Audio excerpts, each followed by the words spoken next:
ನನ್ನ ಹೆಸರು ಪುಟ್ಟಿ. ಈ ಒಬ್ಬಕಿನ ಇಷ್ಟು ಬೆಳಿಗ್ಗೆ ನಿನ್ನ ಆತ್ಮವಿಶ್ವಾಸವನ್ನ ನಾವು ಬಹಳ ಇಟ್ಕೊಂಡೆವು.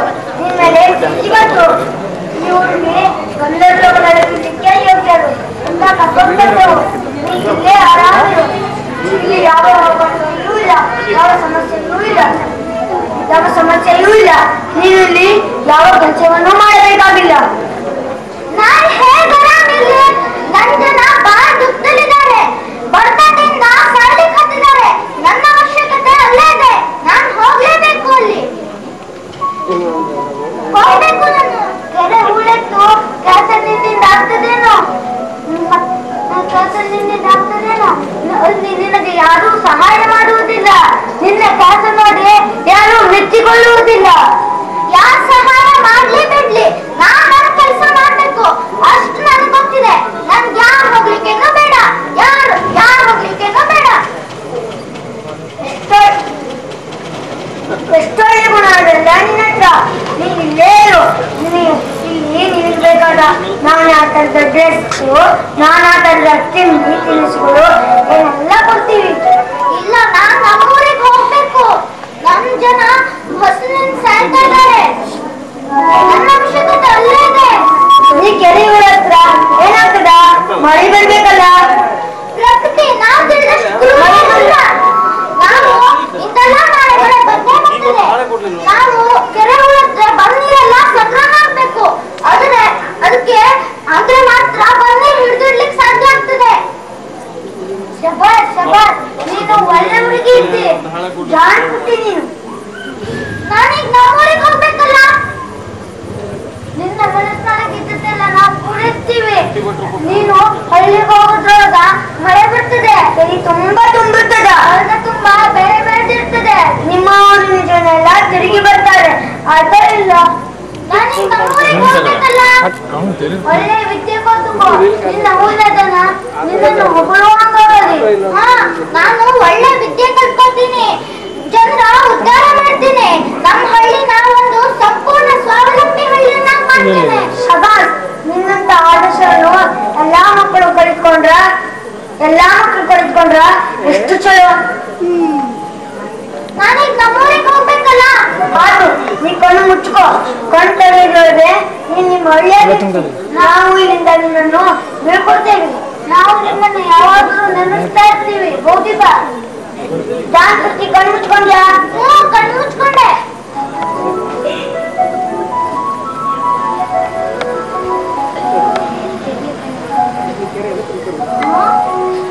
ನಮ್ ಕೆರೆ ತುಂಬಿದೆ. ನಮ್ಮ ಹೊಲದಲ್ಲಿ ಬೆಳೆ ಬೆಳೆದಿದೆ. ನಮ್ಮ ಕೆರೆ ತುಂಬಿದೆ. ನಮ್ಮ ಹೊಲ ತುಂಬಿದೆ. ಮಳೆನೂ ಬಂತು. ಕಳ್ಳೆ ಮಳ್ಳೆ ಕಪಾಟ ಮಳ್ಳೆ ಸುಣ್ಣವ ಕೊಡುವೆನು ಬಾರಲಿ ಮಳೆ, ಬಣ್ಣ ಕೊಡುವೆನು ಬಾರಲಿ ಮಳೆ. ಕಳ್ಳೆ ಮಳ್ಳೆ ಕಪಾಟ ಮಳ್ಳೆ. ಅಯ್ಯೋ, ಮಳೆನೂ ಬಂತು. ನಮ್ಮ ಕೆರೆ ತುಂಬಿದೆ.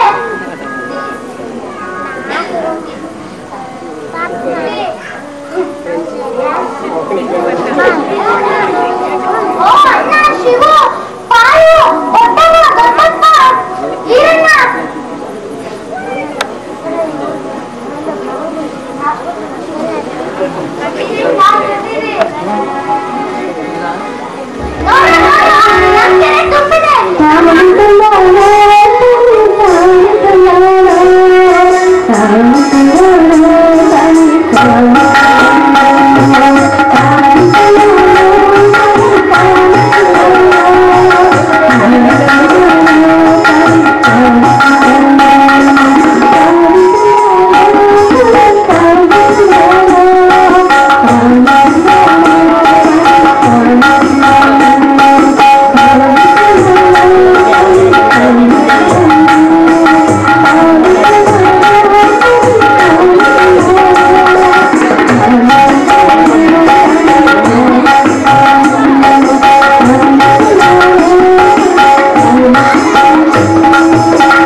गजवक्त्रं चतुर्थकम्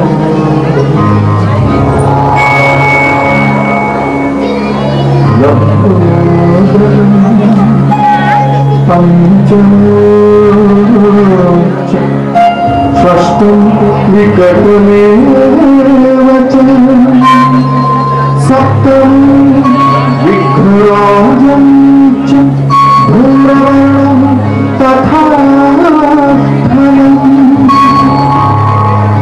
नमो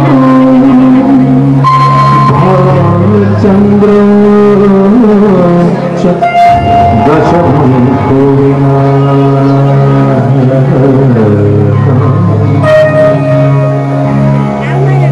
एकादशं गणपतिं द्वादशं तु गजम्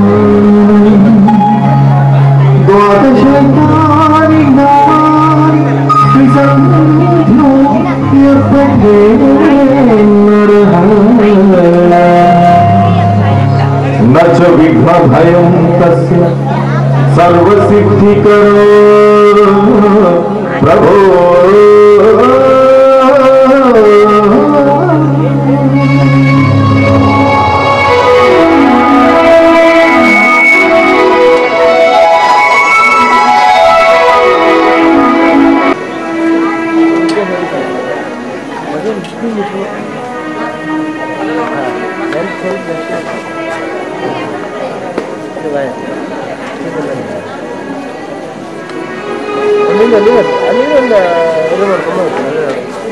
ಮಧು ಗಿರೀಶ ಏನಪ್ಪ ನಿನ್ನ ಅಣ್ಣಂದಿರು ಇನ್ನೂ ಬರ್ಲಿಲ್ವೇನೋ? ರಮೇಶರಂತೂ ಯಾವಾಗಲೂ ಗಡಿಬಿಡಿ ಎಲ್ಲ ಇರುತ್ತಾನೆ.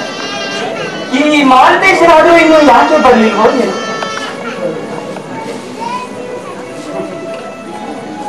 ಶಾರದ ಸ್ವಾಮಿ ಯಾಕೆ ಇಷ್ಟು ಗಡಿಬಿಡಿ ನಿನಗೆ?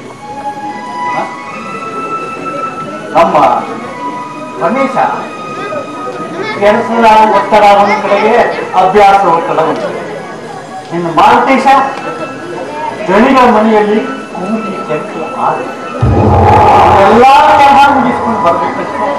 ಇನ್ನೇನು ಒಂದೇ ಬಿಡ್ತಾನೆ ಈಗ. ಯಾಕೆ ಗಡಿಬಿಡಿ ಅಪ್ಪ ಅಮ್ಮನಿಗೆ ಏನು ಹೇಳಬೇಡಪ್ಪ. ಎಷ್ಟಾದರೂ ಅವಳು ನಮ್ಮೆಲ್ಲರ ತಾಯಿ. ತಾಯಿಗೆ ತನ್ನೆಲ್ಲ ಮಕ್ಕಳ ಮೇಲೂ ಸಮಾನವಾದಂತಹ ಪ್ರೀತಿ ವಾತ್ಸಲ್ಯ ಇದ್ದೇ ಇರುತ್ತೆ. ತಾಯಿಯ ನೆಮ್ಮದಿಯಲ್ಲಿ ಕಾಪಾಡೋದು ನಮ್ಮೆಲ್ಲರ ಗುರಿಯಾಗಬೇಕಷ್ಟೇ. ಹೌದಪ್ಪ, ನೀನು ಹೇಳೋದು ಸರಿ. ಆದ್ರೆ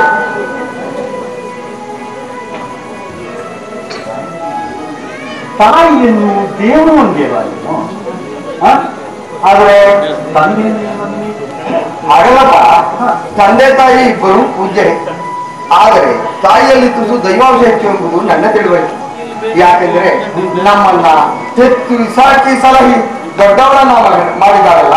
ಹೀಗಾಗಿ ಮಕ್ಕಳ ಪಾಲಿಗೆ ತಾಯಿ ದೇವತೆ ಅಲ್ಲವೇ? ನೀನು ಹೇಳೋದೇನೋ ಸರಿ. ಆದ್ರೆ ತಂದೆಯೇ ದೇವರು, ತಾಯಿಯೇ ದೇವರು, ತಂದೆಯೇ ಪೂಜಾರಿ.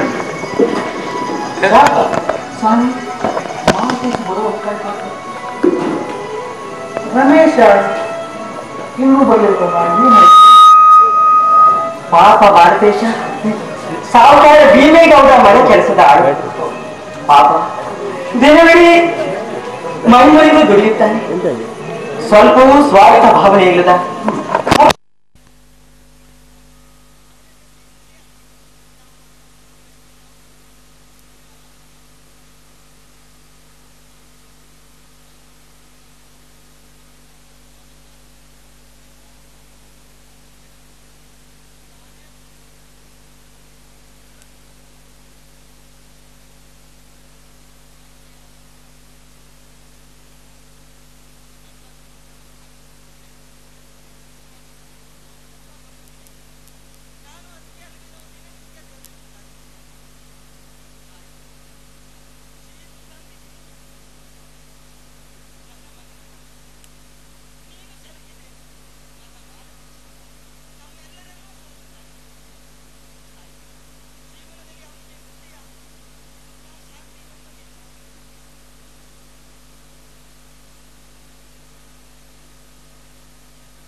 ನಿನ್ನ ಜೀವವನ್ನೇ ಸವಿಸುತ್ತಿರುವೆಯಲ್ಲ, ಇದು ನಿನ್ನ ಯಾವ ಕರ್ಮದ ಫಲವೋ ಏನು?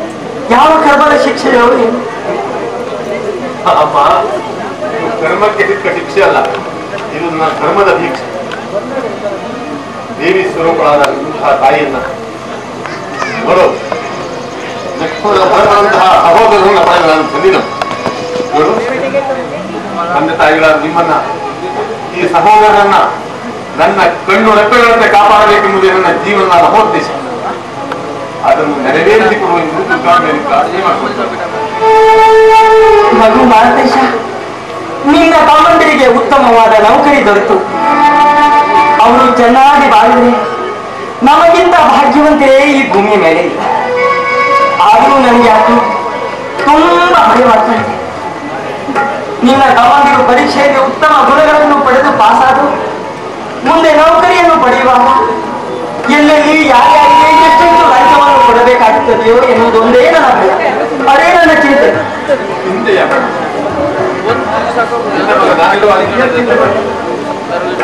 ಎಲ್ಲಾದ್ರೂ ಹೇಗಾದ್ರೂ ಹಣ ತೆಗೆದುಕೊಟ್ಟೆ, ನನ್ನ ತಮ್ಮಂದಿರನ್ನು ನಾನು ತಿಳ್ಕೊಂಡೆ. ಮಾತೇಶ,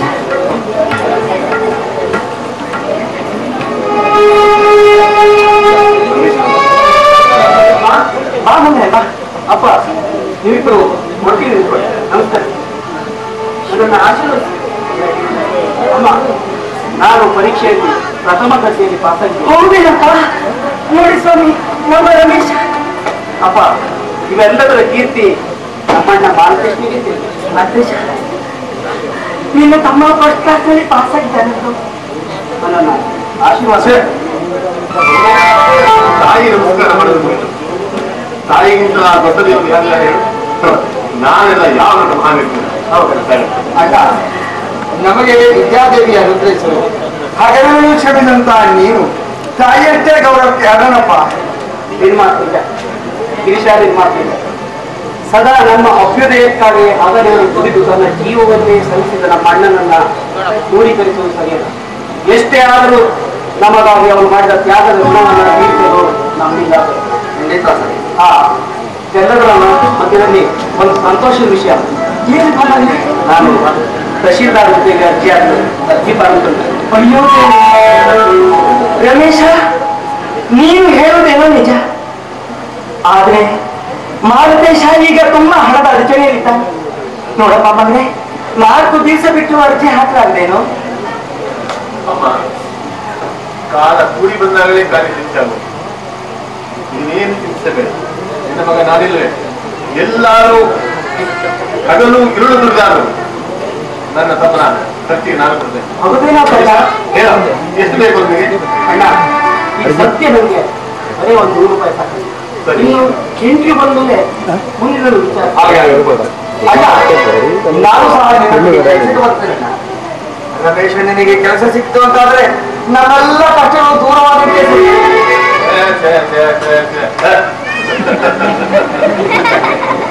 ನಾನು ಮಾಡುವ ಕೆಲಸವನ್ನು ನೀವೆಲ್ಲ ಮಾಡಬಾರ್ದಪ್ಪ. ನೀವೆಲ್ಲ ಓದಿ ವಿದ್ಯಾವಂತರಾಗಿ ಆಫೀಸಿನಲ್ಲಿ ಠಾಕ್ ಠೀಕಾಗಿ ಕುಳಿತು ಅಧಿಕಾರ ಚಲಾಯಿಸುವುದನ್ನು ಕಣ್ಣು ತುಂಬ ನೋಡಬೇಕು ಎನ್ನುವುದೇ ನನ್ನ ಮಹೋದ್ದೇಶ.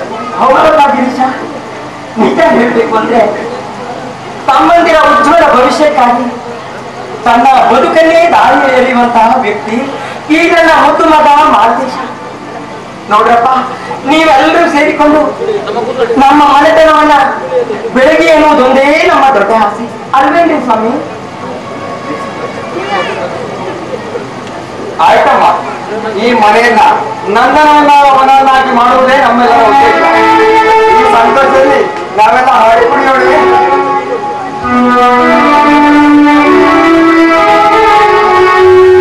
ಮನೆಯಾಗಿರಿ ನಂದನವನವು ನಾವೆಲ್ಲ ಹೂಬಳ್ಳಿಗಳು. ಮನೆಯಾಗಿರಿ ನಂದನವನವು ನಾವೆಲ್ಲ ಹೂಬಳ್ಳಿಗಳು. ಪ್ರೀತಿಯ ತೋರಣ ಹಸಿರು, ಪ್ರೀತಿಯ ತೋರಣ ಹಸಿರು, ನೀತಿಯ ನಮ್ಮಯ ಉಸಿರು. ಮನೆಯಾಗಿರಿ ನಂದನ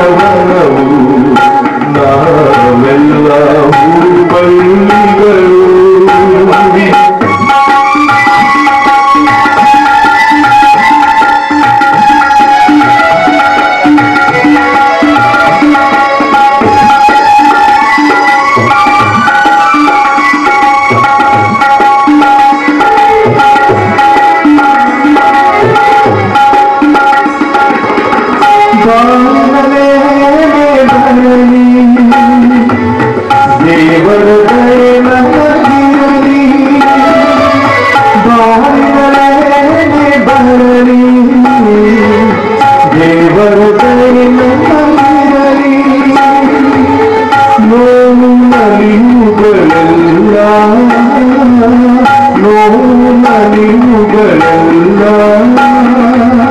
ಬಾಳಿನ ಬೇವುಗಳೆಲ್ಲ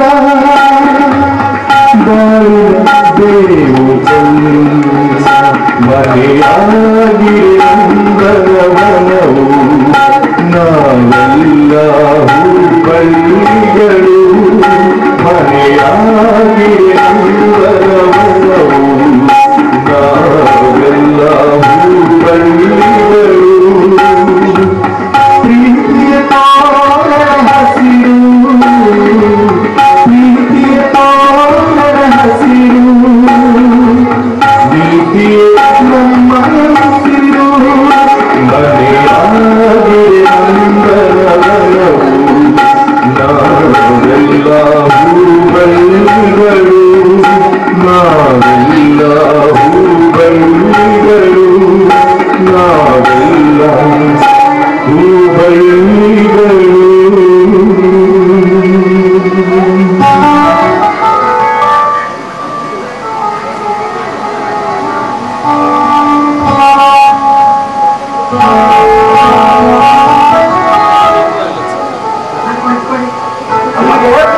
ಉಪಹಾರ ತಲುಪಿಕೊಡ್ತೇನೆ ಅವರಮ್ಮ ತುಂಬಾ ಹಸಿವೆ ಆಗ್ತದೆ ಏನಾದ್ರು ತಗೊಂಡು ಮಾಡೋದು ಅಣ್ಣ ಇಲ್ಲ ಅಣ್ಣ ನೀನು ಮೇಲೆ ಕೂತ್ಕೊಳ್ಬೇಕು. ಇಲ್ಲ ಅಣ್ಣ ನಾನು ನಿನ್ನ ಜೊತೆಗೆ ಕೂತ್ಕೊಳ್ತೇನೆ ನಾನು ನಿನ್ನ ಜೊತೆಗೆ ಕೂತ್ಕೊಳ್ತೀನಿ. ಅಮ್ಮ ತುಂಬಾ ಹಸಿವೆ ಇದೆ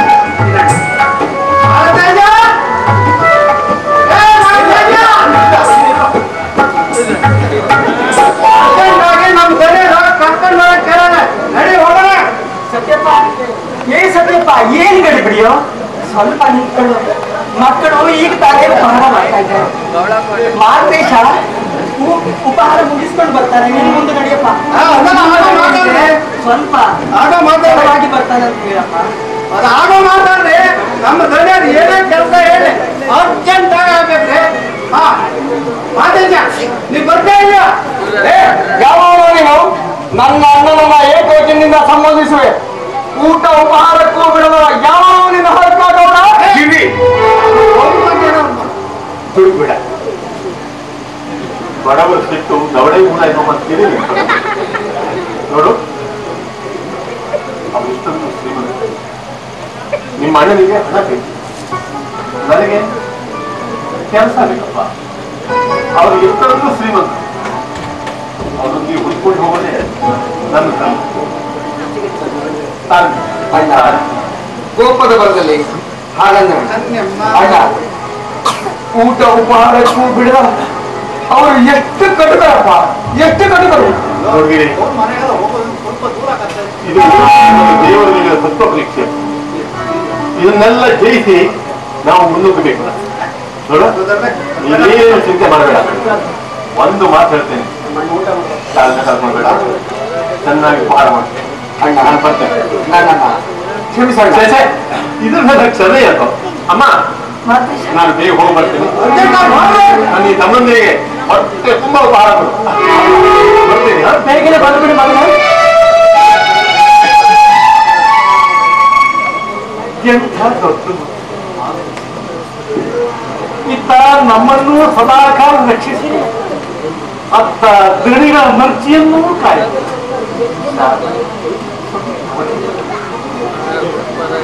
ನೋಡಿ ಸ್ವಾಮಿ ದೇವರು ನಮಗೆ 3 ಪುತ್ರ ರತ್ನಗಳನ್ನ ನೀಡಿದ್ದಾನೆ ಎಲ್ಲವೂ ಅವನ ದಯ ಎಲ್ಲವೂ ಅವನ ಅನುಗ್ರಹ ಇಂತಹ ಪುತ್ರ ರತ್ನಗಳನ್ನ ಪಡೆದಿರುವ ನಾವು ಪುಣ್ಯವಂತರೇ ಸರಿ ಸ್ವಾಮಿ ಉಪಹಾರ ಮಾಡಿ ರಮೇಶ ತಡ ಮಾಡಬೇಡಪ್ಪ ಇಲ್ಲ ಬೇಗನೆ ಬಂದರು ಆದಷ್ಟು ಅಪ್ಪ ಏನು ನಾನು ಸ್ವಲ್ಪ ಹೊರಗಡೆ ಓಡಾಡಿ ಬರ್ತೇನಪ್ಪ. ಗಿರೀಶ, ಬರುತ್ತುಂಟೆ ನೀನು?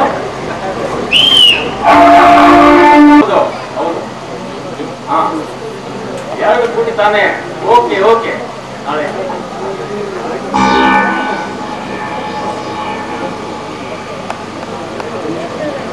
ಈ ಸಮಾಜದಲ್ಲಿ ಪ್ರತಿಯೊಬ್ಬನು ಶ್ರೀಮಂತನಾಗಬೇಕೆಂದು ಕನಸು ಕಾಣುತ್ತಾನೆ. ಆದರೆ ಅವನ ಕನಸು ನನಸಾವುದರಾಗಿ ಸಾವನ್ನಪ್ಪುತ್ತಾನೆ. ನ್ಯಾಯ, ನೀತಿ, ಪ್ರಾಮಾಣಿಕತೆ ಮುಂತಾದವುಗಳ ಪಕ್ಷದಲ್ಲಿ ಸಿಲುಕಿ ವಿಲಿ ಒದ್ದಾಡುತ್ತಾನೆ. ಆದರೆ ಆಗಬೇಕಾದರೆ ಇರುವ ಸುಲಭ ಮಾರ್ಗವೇ ಬೇರೆ. ಮಾರ್ಜಾಲ ಮೂಷಿಕವನ್ನು ಬೇಟೆಯಾಡುವಂತೆ ಹಲವ ಜಾಡನ್ನು ಗ್ರಹಿಸಿ ಸಮಯ ನೋಡಿ ಬೇಟೆ ಮಾಡಿ ಆ ಗುರಿಯನ್ನು ನಮ್ಮದಾಗಿಸಿಕೊಳ್ಳಬೇಕು. ಇದಕ್ಕೆ ನಾನೇ ಸಾಕ್ಷಿ. ನನ್ನಲ್ಲಿ ಕುಳಿತಿರುವ ಆಸ್ತಿ, ಅಂತಸ್ತು, ಧನ ಕನಕಾದಿಗಳೆಲ್ಲವೂ ತಾನಾಗಿಯೇ ಬಂದವುಗಳಲ್ಲ. ಮೋಸದ ಬಲೆ ಬೀಸಿ ಯಂತ್ರ, ಮಂತ್ರ, ಕುತಂತ್ರಗಳಿಂದ ನನ್ನದಾಗಿಸಿಕೊಂಡಿದ್ದೇನೆ. ಇಂದು ನನ್ನನ್ನು ನಿಲ್ಲಿಸುವುದು ಯಾರೂ ಇಲ್ಲ.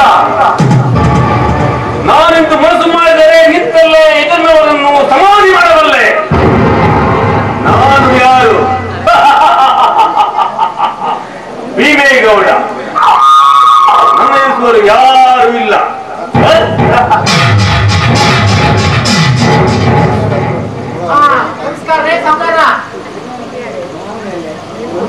ಯಾರು ನೀನು? ನನಗೆ ಏನಾಗಬೇಕಿತ್ತು? ನೋಡಿ, ನಾನು ಒಬ್ಬ ನಿರುದ್ಯೋಗಿ ಪದವೀಧರ. ಪ್ರವೀಣ್ ನನ್ನ ಹೆಸರು. ಸುತ್ತೆಲ್ಲ ತಿರುಗಾಡಿದೆ.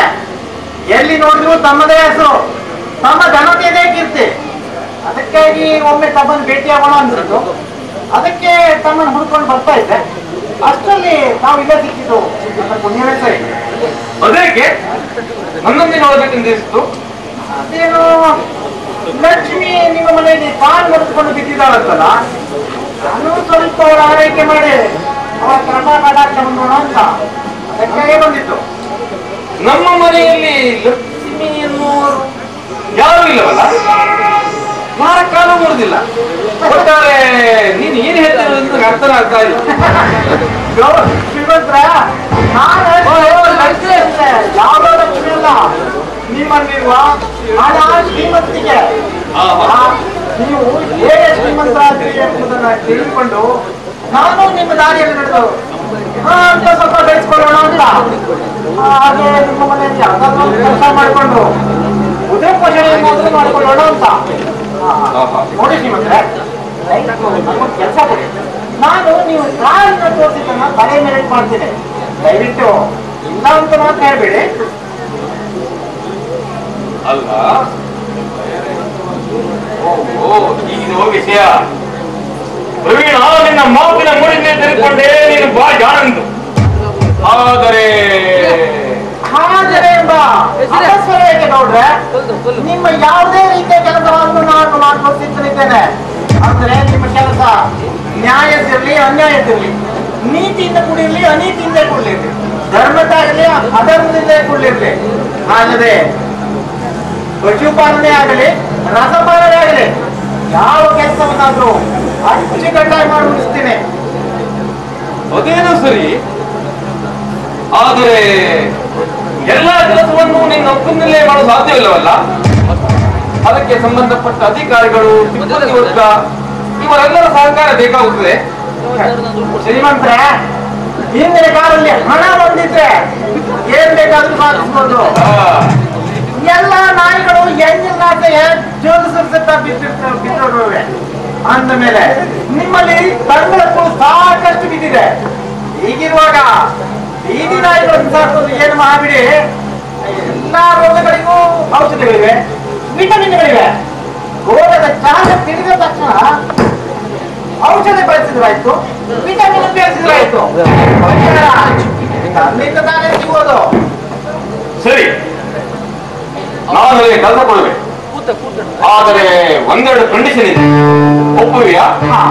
ಕಂಡೀಷನ್ ಯಾವ ಹೇಳಿ ನೋಡ್ರೆ. ನೋಡು ಪ್ರವೀಣ, ನಾನು ಹೇಳುವ ಕೆಲಸ ನ್ಯಾಯದ್ದೇ ಆಗಿರಲಿ ಅನ್ಯಾಯದ್ದೇ ಆಗಿರಲಿ, ಕೊಲೆಯಲ್ಲಿ ಸುಲಿಗೆ ಇರಲಿ, ಕಳ್ಳತನವೇ ಇರಲಿ, ನೀನು ನಿಷ್ಠೆಯಿಂದ ಮಾಡಬೇಕು. ನಿನಗೆ ಯಾವುದೇ ತೊಂದರೆ ಬಂದಂತೆ ನಾನು ನೋಡಿಕೊಳ್ಳುತ್ತೇನೆ. ಅದಕ್ಕೆ ಕಟ್ಟಲಿ ಐ ಡೋಂಟ್ ಕೇರ್. ಆದರೆ ಮಾತ್ರ ನನ್ನಿಕ್ಕಿಂತ ಕೆಲಸ ಆಗಬೇಕು. ಇದು ನನ್ನ ಮೊದಲನೇ ಕಂಡೀಷನ್. ಹೇಳಿ ನಿಮ್ಮ ಉಳಿದ ಕಂಡೀಷನ್ಗಳನ್ನ. ನೋಡು, ನಾವು ನ್ಯೂಯಾರ್ಕ್ನಲ್ಲಿ ಅತ್ಯಂತ ಶ್ರೀಮಂತ ಪ್ರತಿಷ್ಠಿತ ವ್ಯಕ್ತಿ. ನನ್ನ ಕೆಲಸ ನೀನು ಮಾಡುವಾಗ ನನ್ನ ಘನತೆ ಗೌರವ ಪ್ರತಿಷ್ಠೆಗಳಿಗೆ ಯಾವುದೇ ಕುಂದು ಬರಂತೆ ನೀನು ನಿಗಾವಹಿಸಬೇಕು. ಇನ್ನು ಕೆಲವೊಮ್ಮೆ ನಾನೇ ಮಾಡುವ ಮಹತ್ ಕಾರ್ಯ ಅಂದರೆ ಈ ಅತ್ಯಾಚಾರ, ಕೊಲೆ, ಸುಲಿಗೆ ಇದ್ಯಾವುದು ನನ್ನ ಮೇಲೆ ಬರಂತೆ ನಿಗಾಯಿಸಬೇಕು. ಇದು ಎರಡನೇ ಕಂಡೀಷನ್. ಇಷ್ಟೇ ನಾಗೌಡ್ರೆ ನಿಮ್ ಕಂಡೀಷನ್. ಇದಕ್ಕೆಲ್ಲ ಎಂದೋ ಸಿದ್ಧರಾಗಿ ಬಂದಿದ್ದೇನೆ. ಒಂದೇ ಮಾತನ್ನು ಹೇಳ್ಬೇಕಂದ್ರೆ ನಿಮ್ಮ ಘನತೆ ಗೌರವ ಚ್ಯುತಿಬಾರದಂತ ಹೇಳ್ತೇನೆ ಅಂತ ನನ್ನ ಹೆತ್ತ ತಾಯಿ ಮೇಲೆ ಹಣೆ ಕೇಳ್ತೇನೆ. ಬಂದಿದ್ದಾನೆ. ಸರಿ ಸರಿ ಸರಿ, ಮನೆ ಹೋಗೋಣ. ನನ್ನ ಶ್ರೀಮಂತಿಕೆಯ ಆಸ್ತಿನೆಲ್ಲ ತೋರಿಸ್ತೇನೆ. ಹಾಗೆ ಕೆಲವೊಂದು ಲೆಕ್ಕಪತ್ರಿಕೆಯನ್ನು ತಿಳಿಸ್ತೇನೆ. ಒಂದೊಂದಾಗಿ ಕೆಲಸ ಕೊಟ್ಟು ನಿನ್ನ ಚಾಕಚಕ್ಯತೆ ನೋಡಿ ನಿನಗೆ ಯೋಗ್ಯತೆ ಮಾಡಿಕೊಡುತ್ತೇನೆ. ಅದೇ ಹೋಗೋಣ ಬಾ. ಸರಿ, ಅಂತೂ ಅದಕ್ಕಿಂತ ಕೆಲಸ ಆಯ್ತು ಹಾಗಾಯ್ತು. ಇವನನ್ನು ಶ್ರೀಮಂತ ಬಹಳ ಗರ್ವಿಷ್ಠ ಅಂತ ನೋಡಿದ್ದೆ. ಆಗಿದ್ದಾನೆ, ಇದು ನೋಡಿದ್ರೆ ಆಯ್ತು.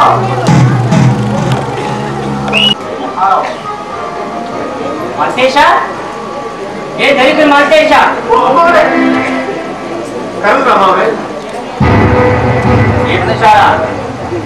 ಏನ್ ಮಾಡ್ತಾ ಇದ್ದೀಯೋ? ನೋಡು, ಒಟ್ಟಿಗೆ ಕೆಲಸ ಮಾಡಿ ಕಟ್ಟಿಗೆ ಮಾಡಿ ಕಟ್ಟಿಗೆ ಹೊಡೆತಾ ನಿನಗೆ ಜ್ಞಾನ ಇರಬೇಕು. ನಾನು ಈಗ ಕಾಲೇಜ್ ಹೇಳ್ತಾ ಇದ್ದೀನಿ. ನಾನು ಚಪ್ಪಲಿ ಮೇಲೆ ಪಾಲಿಶ್ ಮಾಡಿಲ್ಲ. ನೀನು 5 ನಿಮಿಷ ಮಾಡ್ಕೊಂಡು ಬಂದ್ಬಿಡ್ತೀನಿ.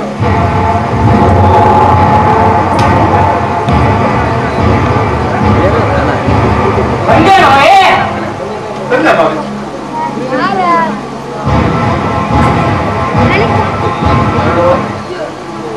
ಮೂಕ ದೇವನ ಕಾಲಾಟ ಮಾಡಬೇಡ. ನಾನು ಕಾಲೇಜಿಗೆ ಬರುವಷ್ಟರಲ್ಲಿ ನನ್ನ ಬಟ್ಟೆಗಳನ್ನೆಲ್ಲ ಆಯ್ಕೆ ಮಾಡಿ ಆಯ್ತಮ್ಮ. ನನಗೆ ಬೇರೆ ಒಂದು ಫಂಕ್ಷನ್ಗೆ ಹೋಗೋದಿದೆ. ಆಯ್ತಮ್ಮ. ಕೆಲಸ ಮುಟ್ಟಾಳ. ಆಯ್ತಮ್ಮ. ಆಯ್ತು ಅಮ್ಮ ಅಂತ ಹೇಳಿ ನನ್ನ ಬಟ್ಟೆಗಳನ್ನ ಬಿಟ್ಟಿಯಾ ಹಾಗೆ ಅದು ಮಾತ್ರ ಜೀವ ಜ್ಞಾನ ಬಿಡ್ತೇನೆ. ಇಲ್ಲ ಹೊರಗಡೆ ಡೈರಿ ಉಂಟು, ಅದನ್ನು ಸ್ವಲ್ಪ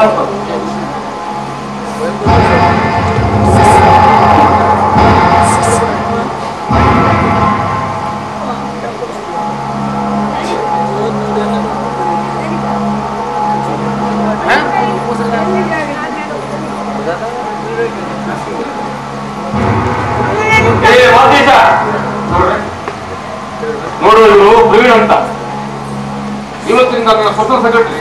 ಅವ್ರು ನಮ್ಮನ್ನೇ ಹುಡುಕೊಳ್ತಾರೆ. ಅವ್ರನ್ನು ಕರೆದುಕೊಂಡ್ರೆ ನಮ್ಮ ಔಟಲ್ಲಿ ಬಿಟ್ಟೆ ಬಾ. ಮುಂಜಾನೆ ಸ್ವಚ್ಛ ಮಾಡಿದ್ರು ತಾನೆ? ಹೋಗ್ಬೋದು. ಬೆಳಗ್ಗೆ ನಾವು ಸ್ವಚ್ಛ ಮಾಡ್ತೇವೆ ಅಂತ ಕರ್ಕೊಂಡು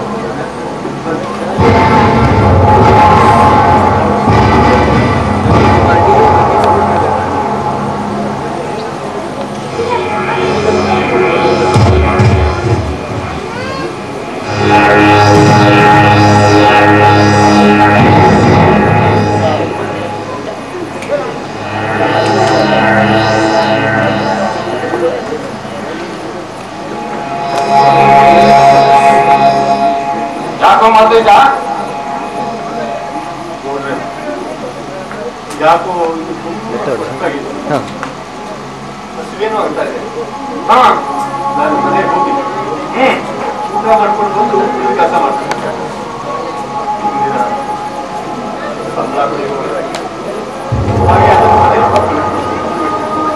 ನಿನ್ನಂತ ದತ್ತದತ್ತರನ್ನು ನಮ್ಮಲ್ಲಿಟ್ಟುಕೊಂಡ್ರೆ ನಮ್ಮ ಕಾಲೇಜಿಗೆ ನೋಡು ಮಾತೀಶ, ನನ್ನ ಪದ್ಧತಿ ನಿಮಗೆ ಗೊತ್ತೇ ಇದೆ. ಪ್ರತಿನಿತ್ಯ ಕೆಲಸ ಮುಗಿಸಿದ ಸಂಬಳ ಕೊಡುವುದಿಲ್ಲ.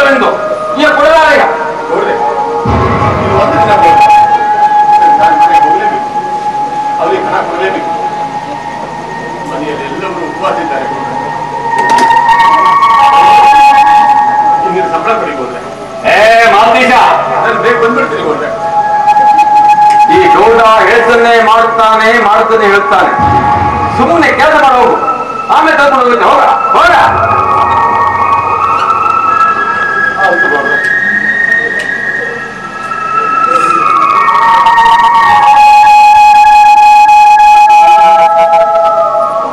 ಸತ್ಯ ಸತ್ಯ ಎಲ್ಲ ಹೋದ್ಯೋ?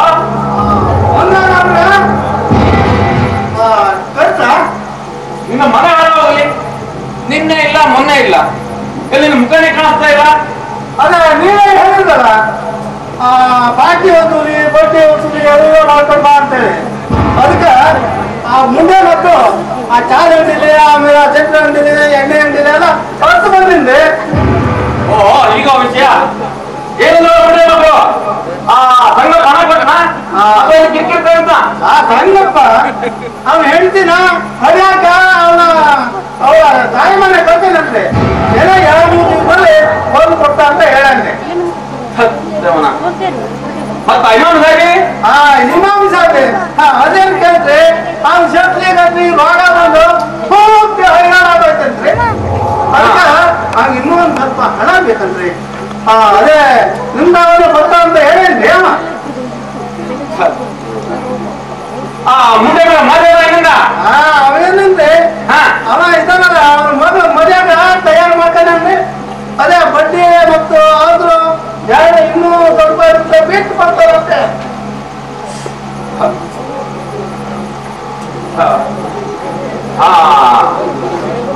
ಸಾವಿತ್ರಿ ಮನೆ ಹೋಗಿದ್ಯಾ? ಆ ಸುನಿ ಮುಂದೆ ಮನೆ ಕದ್ದು ಬರ್ತಾ ಇಲ್ಲ, ಹಣನೂ ಕೊಡ್ತಾ ಇಲ್ಲ. ಹೋಗಿದ್ದೆ ನಡೆಯಲ್ಲ, ಹೋಗಿದ್ದೆ. ಅವಳು ನನ್ ಮಾಡಿ ನೋಡುತ್ತೆ, ಬಿಡಿ ನೆಗಿ ತೀರ್ಥ ಒಳಗೆ ಓದಿದ್ದೆ. ಏನೋ ಆಗಿಲ್ರಿ.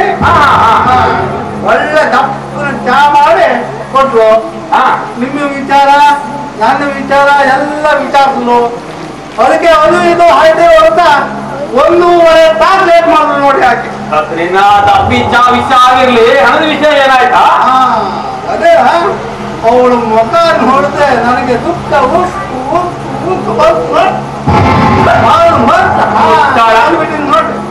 ನಿನ್ನಲ್ಲಿ ಕವಿತೆ ತಪ್ಪಾಯ್ತು.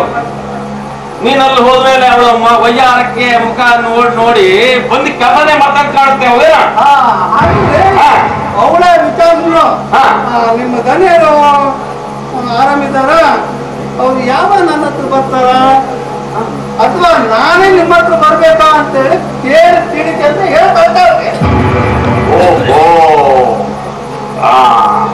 ಒಳ್ಳೆಯದಾಗಿ ನಾನು ನಾಳೆ ಹೋಗ್ಬರ್ತೇನೆ.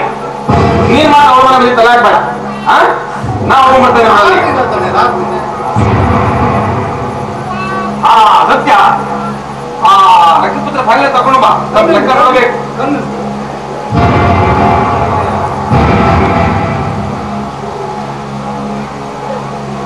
ಏನೋ ಮಾತೇಶ, ಕೆಲಸ ಪೂರ್ತಿ ಎಲ್ಲ ಮುಗಿದ್ಯಾ ಅಥವಾ ಅರ್ಧಮರ್ಧ ಮಾಡ ಬಂದ್ಯಾ? ಕಟ್ಟರ ದೇವರಿಗೆ ಗಂಟೆನುವಂತೆ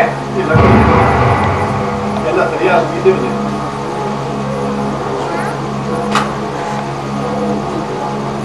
ಸತ್ಯ ಇರೋದೇ ಸತ್ಯ ಮಾತಾ ಬಂದ್ಯಾ?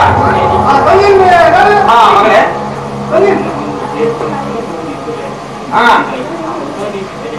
5,000 ಏಕೆ ಮಗಳೇ? 50,000 ಕೊಡ್ತೇನೆ. ಎಷ್ಟಂದ್ರು ನೀನು ಈ ಭೀಮೇಗೌಡನ ಏಕಮಾಸ ಪ್ರೀತಿಯ ಪುತ್ರಿ ಅಲ್ವೇ? ಮತೇಶ ನನ್ನ ಬಟ್ಟೆ ಎಲ್ಲ ಐರನ್ ಮಾಡಿ ಕೇಳ್ತಾನೆ. ಮಾತೇಶ ಕೆಲಸ ಪೂರ್ತಿ ಮುಗಿತಲ್ಲ, ಮತ್ತು ನಾ ಮಾಡ್ಕೊಂಡು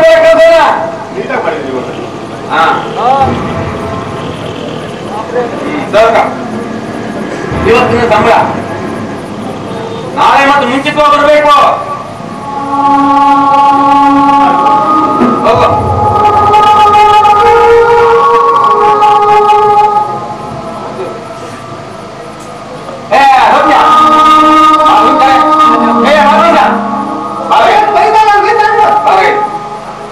ಸಿಗುತ್ತಲ್ಲ ನೀನು ಫಂಕ್ಷನ್ ಅಂತ ಹೇಳಿದೆಯಲ್ಲ, ನೀನು ಊಟ ಮಾಡಿ ಉಳಿದಿದ್ದು ಪಳಗಿದ್ದು ತಂಗಳೇನಾದ್ರೆ ಅವರಿಗೆ ಕೊಟ್ಟು ಮಾತು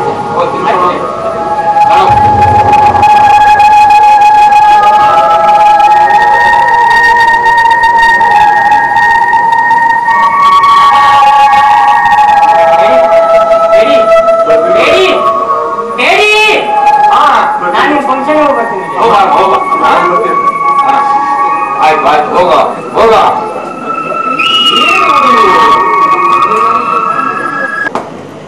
ಅಂತೂ ನನ್ನ ಕೆಲಸ ಕಾರ್ಯಗಳು ಶುಭಾರಂಭಗೊಂಡು ಮುಂದುವರಿಯುತ್ತಾ ಇದೆ. ಇನ್ನು ಸ್ವಲ್ಪ ದಿನಗಳಲ್ಲಿ ನನ್ನ ಕೆಲಸವನ್ನು ಪೂರ್ತಿ ಮಾಡುತ್ತೇನೆ.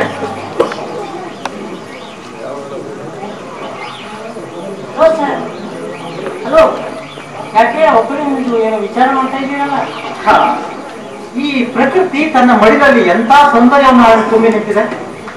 ಈ ಕಣ್ಮನಗಳಿಗೆ ಮೊದಲಿರುವ ಈ ಪ್ರಕೃತಿ ಸೌಂದರ್ಯವನ್ನು ನೋಡಿ ಮೈ ಮರೆತಿದೆ ಅಷ್ಟೇ. ಓಹೋ, ನೀವು ತುಂಬಾ ರಸಿಕರಿದ್ದೀರಿ. ನಾನೇ ಊಹಿಸಿದ್ದೇನೆ, ಸರಿ ತಾನೇ? ಹಾಗೇನೂ ಇಲ್ಲ. ಈ ಪ್ರಕೃತಿಯ ಅದ್ಭುತಗಳ ನಡುವೆ ನಾನಷ್ಟು ಚಿಕ್ಕವನು ಅನಿಸ್ತಾ ಇದೆ. ನಮ್ಮ ಜೀವನವೆಲ್ಲ ಏನನ್ನು ಸಾಧಿಸದೆ ಹೀಗೆ ವ್ಯರ್ಥವಾಗಿ ಕಳೆದು ಹೋಗುವುದೇನೋ ಎಂಬ ವ್ಯಸನ ನನಗೆ.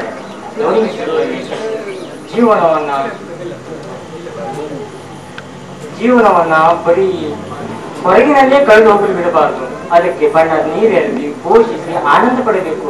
ಬದುಕಿನ ಕ್ಷಣಗಳನ್ನು ಸಂತೋಷದಿಂದ ಕಳೆಯಬೇಕು, ಯಥಾ ಚಿಂತಿಸಬಾರದು. ಇದೆಲ್ಲ ಏನಿದ್ರು ತಮ್ಮಂತ ಶ್ರೀಮಂತರಿಗೆ ನೀವು ಜೀವನವನ್ನು ಹೇಗೆ ಬೇಕಾದ್ರೆ ಎಂಜಾಯ್ ಮಾಡಬಹುದು. ಆದ್ರೆ ಏನು ಚಿಂತಿಸಬೇಕಿಲ್ಲ. ಈಗಂತೂ ನೀವು ನಮ್ಮನೇಲೆ ಇದ್ದೀರಲ್ಲ, ಇರುವಷ್ಟು ದಿನ ನಾವು ಎಂಜಾಯ್ ಮಾಡಬಹುದಲ್ಲ. ಅಂದ್ರೆ ಚಿಂತೆಯ ಸೆಳೆಯನ್ನ ದೂರ ಮಾಡಿ ಕಾಳಜಿಯನ್ನಾದ್ರೂ ಚಿಂತಿಸಬಹುದಲ್ಲ. ಅಂದ್ರೆ ನಿಮ್ಮ ಮನೆಯಲ್ಲಿದ್ದ ತಕ್ಷಣ ನಾನು ಸಂತೋಷವಾಗಿರ್ಬೋದಾ? ಬರ್ತಿದ್ದ ನನ್ನ ಸಂತೋಷ ಚಿಲ್ಮೆ ಉಕ್ಕಿಸಬಹುದಾ? ಏನ್ ಹೇಳ್ತಾ ಇದ್ದೀನಿ? ನೀವೇನೂ ಸಂಕೋಚ ಪಟ್ಕೊಳ್ಳೋದಿಲ್ಲ ಅಂತಂದ್ರೆ ನಾನು ಒಂದು ಮಾತು ಕೇಳಬೇಕೇನೆ, ಹೇಳ್ಬೋದಾ? ಅದೇನು ಕೇಳಬೇಕು ಕೇಳಿ. ನನ್ನ ಕೈಲಾದ್ರೂ ಸಹಾಯ ಮಾಡ್ತಿದ್ರೆ ಖಂಡಿತ ಮಾಡ್ತೀನಿ. ಅಲ್ಲ, ನಿಮಗೆ ನನ್ನಿಂದ ಏನ್ ಸಹಾಯ ಆಗಬೇಕು? ಆಜ್ಞೆ ಮಾಡಿ. ಈ ಸೇವಕ ಸದಾ ನಮ್ಮ ಸೇವೆಗೆ ಸಿದ್ಧನಿದ್ದೇನೆ. ಅಂದು ನೀವು ನನ್ನ ತಂದೆಯೊಡನೆ ನಮ್ಮನೆಗೆ ಬಂದ ತಕ್ಷಣ ನಿಮ್ಮನ್ನು ನೋಡಿದೆ. ನಿಮ್ಮನ್ನು ನೋಡಿದ್ರಿಂದ ನನ್ನ ಮನ ಎಲ್ಲೆಲ್ಲೋ ಹಾರಾಡ್ತಾ ಇದೆ. ನಿಮ್ಮನ್ನ ಮನಸಾರೆ ಮೆಚ್ಚಿ ನಿಮ್ಮನ್ನ ಒಲಿಸ್ಬೇಕು ಅಂತ ನನ್ನ ಮನ ಹೇಳ್ತಾ ಇದೆ. ಅದಕ್ಕಾಗಿ ಈ ಮಾತನ್ನು ನಿಮಗೆ ಕೇಳಬೇಕಂತ ಬಹಳ ದಿನದಿಂದ ಪ್ರಯತ್ನಿಸ್ತಾ ಇದೆ. ಈಗ ಸಮಯ ಕೂಡ ಬಂದಿದೆ. ನಾನು ಮನಸಾರೆ ಇಷ್ಟಪಟ್ಟಿದ್ದೇನೆ. I love you Tori. ಇದು ಬಹುದೂರದ ಮಾತು. ನಾನು ನಿಮ್ಮನ್ನು ಆಸೆ ಪಡುವುದಂದ್ರೆ ಗಗನ ಕುಸುಮಕ್ಕೆ ಕೈಚಾಚಿದಂತೆ. ನೀವೇಕೆ ನಮ್ಮನ್ನ ಇಷ್ಟಪಟ್ಟಿರೋ? ನಾವೇನೆ ತಾನೆ. ನಾನು ಎಂತಾದ್ರೂ ನಿಮ್ಮ ಮನೆ ಕೆಲಸದವನು. ನಾನು ಮನೆಯೊಳತಿಯನ್ನೇ ಇಚ್ಛಿಸೋದಂದ್ರೆ ತಿರುಗಾ ಕೆಲಸ ಆಗಿತ್ತು. ಅಂದ್ರೆ ನನ್ನ ಆಸೆ ಕೈ ಹಿಡಿದರು ನನ್ನ ಕನಸು ಮಾತ್ರ ಕನಸಾಗಿಯೇ ಉಳಿಯುವುದು.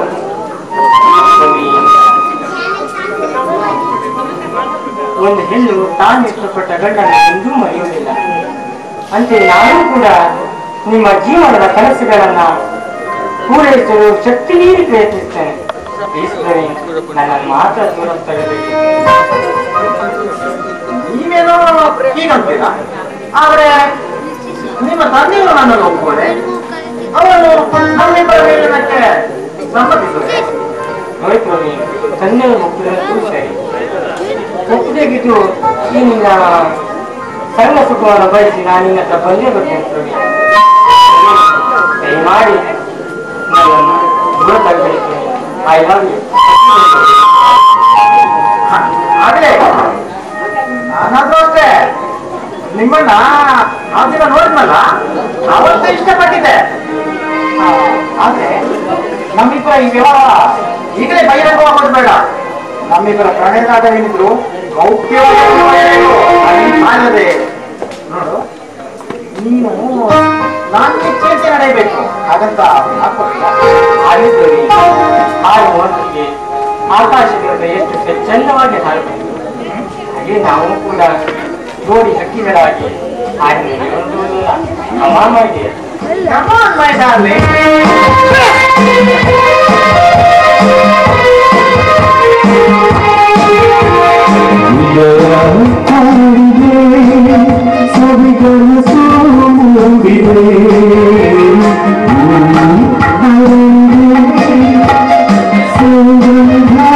ಹರಡಿದೆ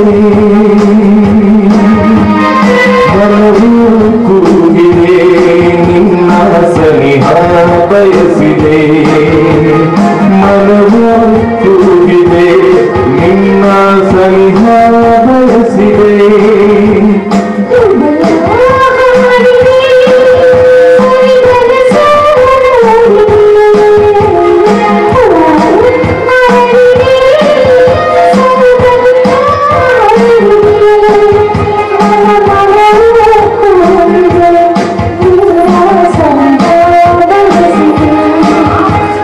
ಮನವು ಕೂಗಿದೆ ನಿನ್ನ ಸನಿಹ ಬಯಸಿದೆ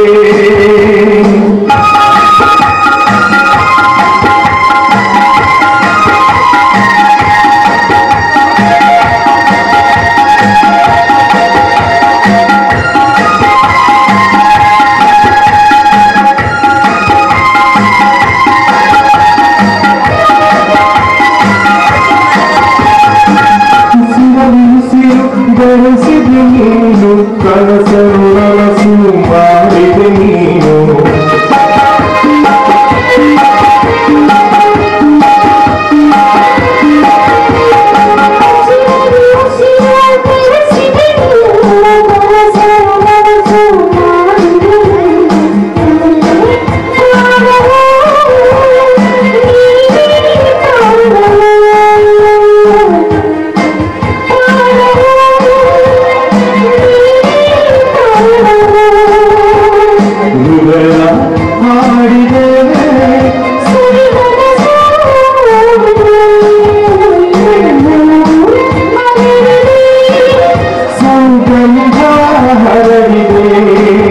ನನ್ನ ಮನವು ಕೂಗಿದೆ ನಿನ್ನ ಸನಿಹ ಬಯಸಿದೆ ನಿನ್ನ ಸನಿಹ ಬಯಸಿದೆ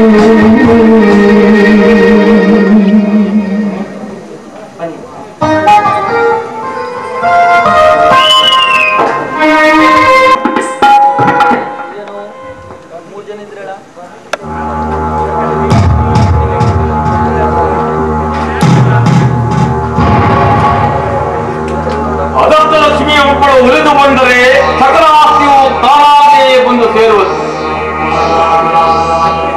ಒಂದು ಈ ಮೂರ್ಖ ಮಾತಿಸಿದಂತೆ ನಾನು ಒಬ್ಬ ತಿರುಗೋಕಿ ಮನೆಯ ಕೆಲಸದಾಳು. ಆದ್ದರಿಂದ ಈ ಮನೆಯ ಸಕಲ ಐಶ್ವರ್ಯಕ್ಕೂ ನಾನೇ ಅಧಿಪತಿ.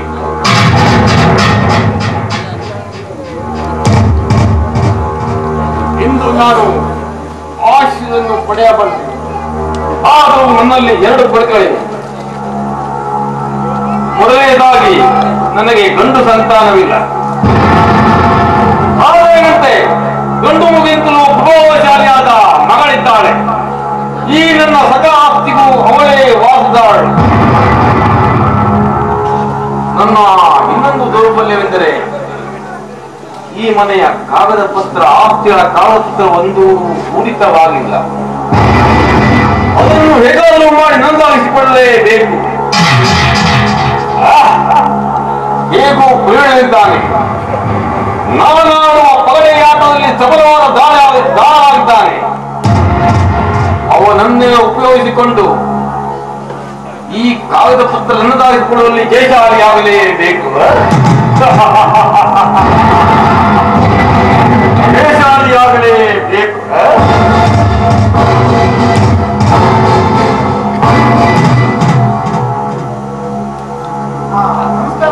ನೋಡ್ರೆ ಅದೇನು ದೀರ್ಘಾವಧಿಯಲ್ಲಿ ಮದುವೆಯಾಗಿರುವಂತಿದೆ. ನೋಡು ಪ್ರೇರಣ,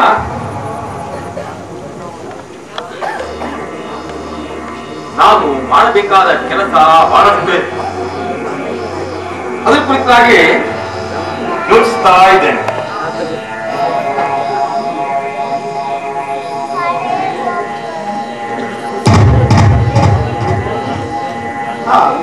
ನಾನು ಏನು ಕೆಲಸವಿಲ್ಲವೆಂದು ಚಿಂತಿಸ್ತಾ ಇದ್ದೀನಿ.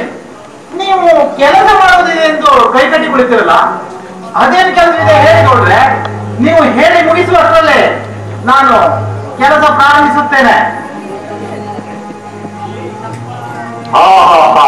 ಶಾಬಾಸ್ ಪ್ರೇರಣ, ಶಾಬಾಸ್. ನಿನ್ನನ್ನು ನನ್ನ ಸಹಾಯಕರಂತೆ ನೆನೆಸಿಕೊಳ್ಳಲು ನನಗೆ ತುಂಬಾ ಅಭಿಮಾನವಿರುತ್ತದೆ. ನೀನು ನನ್ನ ಕೆಲಸಕ್ಕಾಗಿ ಬೆವರು ಸುರಿಸಿ ದುಡಿಯಬೇಕಾಗಿಲ್ಲ. ನಿನ್ನ ಬುದ್ಧಿವಂತಿಕೆ ಚಾಕಚಕ್ಯತೆಯನ್ನು ಬಳಸಿ ನಾನಾಡಿದ ಪಗಡೆ ಆಟದಲ್ಲಿ ಕಾಯಿಗಳನ್ನು ಓಡಿಸಬೇಕಷ್ಟೇ. ಇಷ್ಟೇ ತಾನೆ? ಅದೇನ್ ಸ್ವಲ್ಪ ಹೇಳಿ ನೋಡ್ರೆ.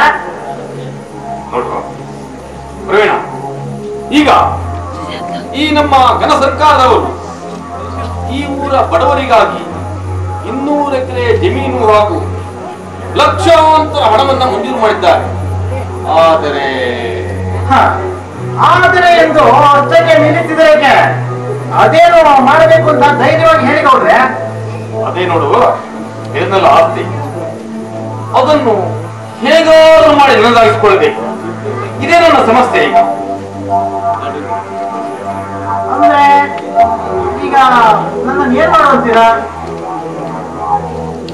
ಅದೆಲ್ಲ ನೋಡು ಪ್ರವೀಣ, ಏನ್ ಮಾಡುವಂತ್ಯ ನಿಮ್ಗೆ ಹೇಳ್ತಾ ಇದ್ದೇನೆ ಕೇಳೀಗ. ಅದು ನಮ್ಮದಾಗಬೇಕು. ಆ ಬಗ್ಗೆ ಯೋಚನೆ ಆಗ್ತಾ ಇದ್ದೇನೆ. ನೋಡು, ನೀನೀಗ ಮಾಡಬೇಕಾದಿಷ್ಟೇ. ನೀನು ಆ ಬಡವಳಿಕೆಯಲ್ಲಿ ಹೋಗ್ಕೊಂಡು ನೀನೊಬ್ಬ ಅಧಿಕಾರಿಯಂತೆ ವರ್ತಿಸು. ಅವರಿಗೆ ಹೇಳು, ನಿಮಗೆ ಮಂಜೂರು ಮಾಡುವಂತ ಈ ಜಾಗ ನಿಮ್ಮ ಗೌಡರಿಗೆ ಫ್ಯಾಕ್ಟರಿ ಕಟ್ಟಲಿಕ್ಕೆ ಯೋಗ್ಯವಾಗಿದೆ. ಅವರಲ್ಲಿ ಫ್ಯಾಕ್ಟರಿ ಕಟ್ತಾರೆ, ನಿಮ್ಗೆಲ್ಲ ಮನೆ ಕಟ್ಟಿಕೊಡ್ತಾರೆ, ನಿಮಗೆ ಫ್ಯಾಕ್ಟರಿ ಉದ್ಯೋಗ ಕೊಡ್ತಾರೆ, ನಿಮಗೆ ಕೈ ತುಂಬಾ ಸಂಬಳ ಬರುತ್ತೆ, ನೀವು ನೆಮ್ಮದಿ ಆಗಿರ್ತೀರಿ, ಇತ್ಯಾದಿ ಇತ್ಯಾದಿ ಇತ್ಯಾದಿ. ನಿಮ್ಮ ಮಾತಿನ ಚಾಕಚಕ್ಯತೆಯನ್ನು ಬಳಸಿ ಅವರನ್ನು ಒಲಿಸಿ ಅವರೆಲ್ಲ ಸಹಿಯನ್ನು ಕಾಗದ ಪತ್ರ ಮೇಲೆ ತರುವಂತಾಗಬೇಕು. ಆಮೇಲೆ ಇದೆಯಲ್ಲ ಶೀತಲ ಸಮರ. ಹೌದಾ? ನಿಮ್ಮಂತ ಬುದ್ಧಿವಂತರನ್ನ ನಾನು ಇದುವರೆಗೂ ನೋಡಿಯೇ ಇಲ್ಲ. ಆದ್ರೆ ಜನರನ್ನೇನೋ ಮೋಸಗೊಳಿಸಬಹುದು. ಈ ಅಧಿಕಾರಿಗಳು ರಾಜಕಾರಣಿಗಳು ಇರ್ತಾರಲ್ಲ, ಅವರಿಗೇನ್ ಮಾಡ್ಬೇಕು? ಇದೇ ನೋಡು ಪ್ರವೀಣ, ನೀನು ತಪ್ಪು ತಿಳಿಯೋದು. ಒಂದು ನೀನೇ ಹೇಳಿದ್ದೆ, ಎಂಜಲು ನಾಯಿಗಳವೆಂದು. ನಿಜ ತಾನೇ? ನಮಗೆ ಎದುರಾಗಿ ಬರುವ ಅಧಿಕಾರಿಗಳನ್ನ ಲಂಚದ ಮಂಚವನ್ನು ಏರಿಸಿದರಾಯಿತು. ಇನ್ನು ರಾಜಕಾರಣಿಗಳು ಅವರು ಪರಮ ಸ್ವಾರ್ಥಿಗಳು. ಅಂತೆಯೇ ಅವರ ಅಧಿಕಾರ ಅವಧಿಯು ಕಡಿಮೆ. ಅದನ್ನು ಹೇಗಾದ್ರೂ ಮಾಡುತ್ತೇನೆ ಹೇಳಿಕೆ. ಆದ್ರೂ ಬಡವರ ಪಾಲಿನ ಆಸ್ತಿಯನ್ನ ನಾವು ನಮ್ಮದಾಗಿಸಿಕೊಳ್ಳುವುದು ಅಷ್ಟೇನೋ ಸಮಂಜಸವಾಗುವುದಿಲ್ಲ. ಅಲ್ಲದೆ ಅದು ಸಾಧ್ಯವೇ ಇಲ್ಲ. ಅಸಾಧ್ಯ ಎನ್ನುವುದನ್ನು ಸಾಧ್ಯಗೊಳಿಸುವುದೇ ಜಾಣತನದ ಜಾಣರ ಲಕ್ಷಣ. ನೋಡು ಪ್ರವೀಣ, ನೀನದು ಪಾಪ ಅಂತ ಹೇಳ್ತಿದ್ಯಾ? ಪಾಪ ಪಾಪ ಪುಣ್ಯಗಳನ್ನು ವಿಮರ್ಶಿಸ್ತಾ ಕುಳಿತುಕೊಂಡ್ರೆ ನಾವು ಸನ್ಯಾಸಿಗಳಾಗಬೇಕು ಅಥವಾ ಭಿಕ್ಷುಗಳಾಗಬೇಕು. ನೀನಂತೆ ಈ ಹಿಂದೆ ನಾವು ನಡೆಯುತ್ತಾರೆ ಇಂದು ಈ ಮಟ್ಟದ ಸಾಮ್ರಾಟ ಕುಬೇರನಾಗುತ್ತಿಲ್ಲ ಗೊತ್ತೇ? ಅಂದ್ರೆ ನೀವು ಇದುವರೆಗೂ ಗಳಿಸಿದ ಆಸ್ತಿಯನ್ನೆಲ್ಲ ಇದೇ ರೀತಿ ಮೋಸ ಮಾಡಿ ಗಳಿಸಿದ್ದೀರೇನೋ? ಇರಬೇಕಿಲ್ಲ. ಏಕೆಂದ್ರೆ ತಮ್ಮನ್ನು ನೋಡಿದ್ರೆ ನೈವಂತಿಕರಂತೆ ಅನಿಸುವುದೇ ಇಲ್ಲ. ಇರ್ಲಿ, ನೀನೇ ನೋಡಿದಂತೆ. ಇರು ಸ್ವಲ್ಪ.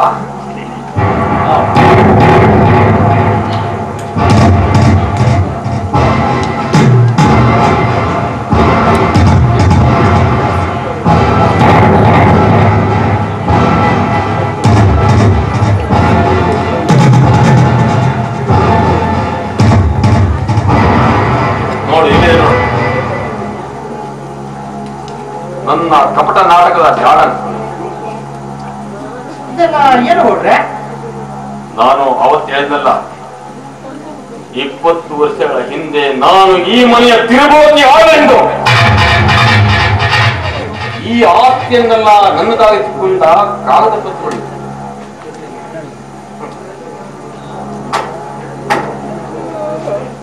ಹೇಗಿದೆ ನನ್ನ ಕುತಂತ್ರದ ಜಾಲ?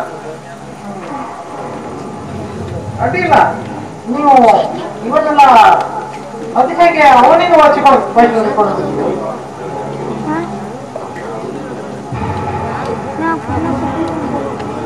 ನೋಡುವ ಪ್ರವೀಣ, ನಿನಗೆ ಎಲ್ಲವೂ ಹೇಳ್ತಾ ಹೋದ್ರೆ ತಿರುಗಿ ಸಾಗಲಿಕ್ಕಿಲ್ಲ. ಅದು ಯಾರಿಂದ ಆಯ್ತು, ಯಾರಿದ್ದಾರೆ ಎನ್ನುವ ವಿಚಾರವನ್ನ ನನಗೆ ಬೇಡ. ಮತ್ತೆ ಅದನ್ನು ನಾನು ಯಾರಿಗೂ ಹೇಳುವುದಿಲ್ಲ. ಅಷ್ಟಾದ್ರೂ ಅದರ ವಿಷಯ ನಿನಗೆ ಹಾಕ್ಬೇಕು. ನನಗದೆಲ್ಲ ಯಾಕೆ ಬೇಕು? ಏನೋ ಸುಮ್ಮನೆ ಕೇಳಿದ್ರೆ ಅಲ್ಲ. ಈಗ ಈ ನಿಮ್ಮ ಕೆಲಸವನ್ನ ಎಂದಿನಿಂದ ಪ್ರಾರಂಭಿಸಿದೆ? ಎಂದಿನಿಂದ ಅಂದ್ರೆ ಇವತ್ತೇ, ಈಗಲೇ. ನೀನೀಗ ಆ ಹಡವಳಿಕೆಯಲ್ಲಿ ಹೋಗಿ ನಿನ್ನ ಕೆಲಸವನ್ನು ಪ್ರಾರಂಭಿಸು. ಈ ಕೆಲಸ ನೀನು ಮಾಡಿದ್ದಾದ್ರೆ ನಿನಗೆ 10,000 ರೂಪಾಯಿ ಬಹುಮಾನ ಕೊಡ್ತೇನೆ. ಓಕೆ? ಓಕೆ ಬಾಸ್, ನಾನು ಈಗಲೇ ಪ್ರಾರಂಭ ಮಾಡ್ತೀನಿ.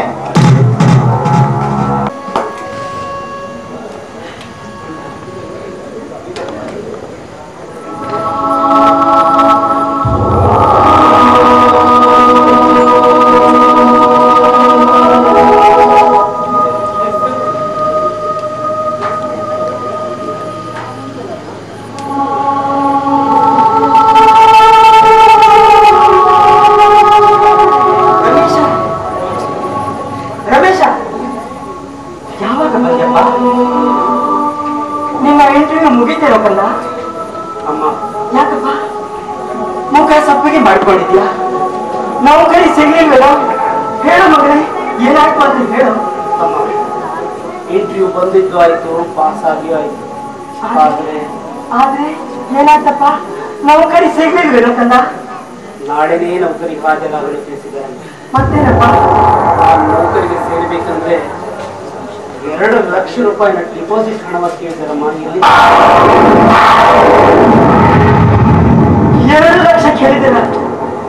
ಅಯ್ಯೋ ದೇವಿ, ಅಷ್ಟೊಂದು ದೊಡ್ಡ ಮೊತ್ತದ ಹಣವನ್ನ ನಮ್ಮಂತ ಬಡವರು ಎಲ್ಲಿಂದ ತರುವುದಪ್ಪ? ಹೇಗೆ ತರುವುದಪ್ಪ? ನನಗೊಂದು ತಿಳಿಯದಾಗಿದೆ. ತಾಯೇ ದುರ್ಗಾಂಬಿಕೆ, ನಮ್ಮ ಮಗನಿಗೆ ನೌಕರಿ ಸಿಗುವ ದಾರಿಯನ್ನ ಸುಗಮ ಮಾಡುತ್ತಾಯೇ ಸುಗಮ.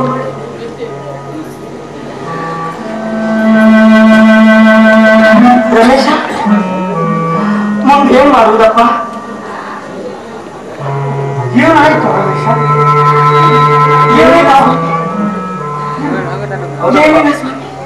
ಈಗ ಅಂತಹದೇ ಸ್ಥಿತಿ ಬಂದೊದಗಿದೆ ಸ್ವಾಮಿ. ನಮ್ಮ ಮಗ ರಮೇಶನಿಗೆ ನೌಕರಿ ಸಿಕ್ಕಿದ್ದಂತೆ. ಹೌದು ಸ್ವಾಮಿ, ನಾಳೆನೇ ಕೆಲಸಕ್ಕೆ ಹಾಜರಾಗ್ಬೇಕಂತೆ. ಅದೇನು ಮಾಡುದು ಸ್ವಾಮಿ? ಆದರೆ ಸ್ವಾಮಿ, 3-4 ದಿನಗಳೊಳಗಾಗಿ 2 ಲಕ್ಷ ರೂಪಾಯಿಯನ್ನ ಡಿಪಾಸಿಟ್ ಹಾಕಿ ಕೊಡ್ಬೇಕಂತ.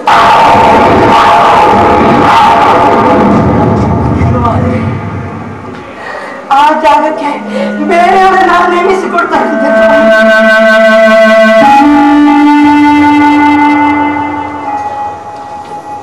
ಹಾಗಾದ್ರೆ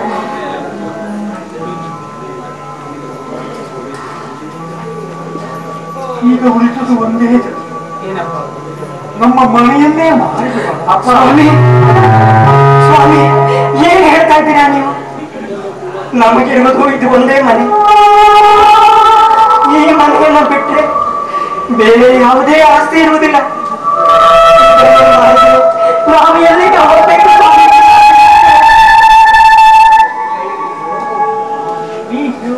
ಸರಿ, ಆದರೆ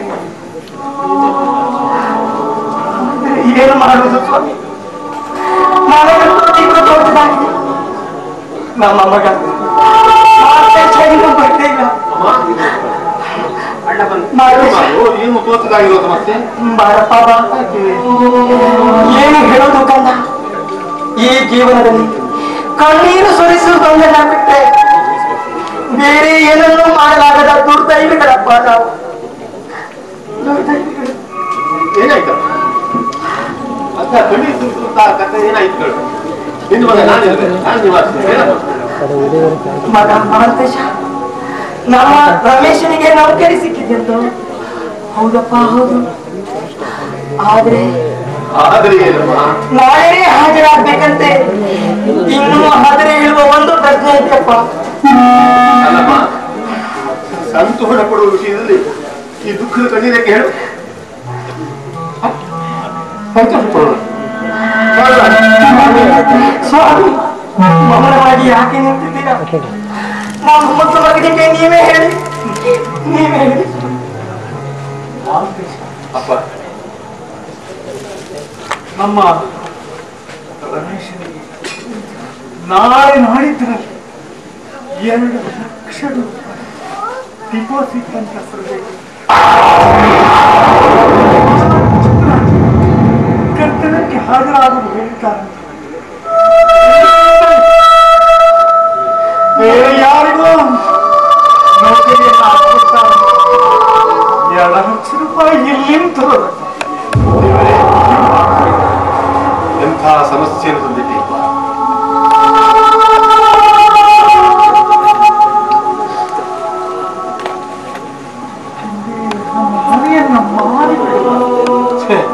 ಅಪ್ಪ, ಇದೆಂಥ ವಿಚಾರವಪ್ಪ? ಮನೆಯನ್ನು ಮಾಡುವುದಿಲ್ಲ. ನಮ್ಮನ್ನು ತಾಯಿಯಿಂದ ರಕ್ಷಿಸಿದ ಈ ಮನೆಯನ್ನು ಮಾಡೋದು ಸರಿಯಾದ ವಿಚಾರವೇ ಅಲ್ಲ. ಬೇಡ. ದೇವರನ್ನ ನಮಗೆ ಕೈ ಕಟ್ಟಿ ಕೊಟ್ರೆ ಕೆಲಸ ಆಗಲಿ ಬಿಡಿ. ನಾವು ಮನೆಯನ್ನಂತೂ ಮಾಡೋದು ಬೇಡ. ನಾವು ಏನಾದ್ರೂ ಪ್ರಯತ್ನ ಮಹಾದೇಶ ಸೀರ್ ಮಾಡೋದು. ಕತ್ತಿ ಮನೆಯ ಈ ಮಾಂಗಲ್ಯ ಮನೆಯಲ್ಲಿ ಇರುವಂತಹ ಚೂರು ಪಾರು ಒಡವೆಗಳನ್ನಾದ್ರೂ ಎಲ್ಲಿಯಾದ್ರೂ ಮಾಡಿ ಬಿಡುವುದು. ಅಮ್ಮ,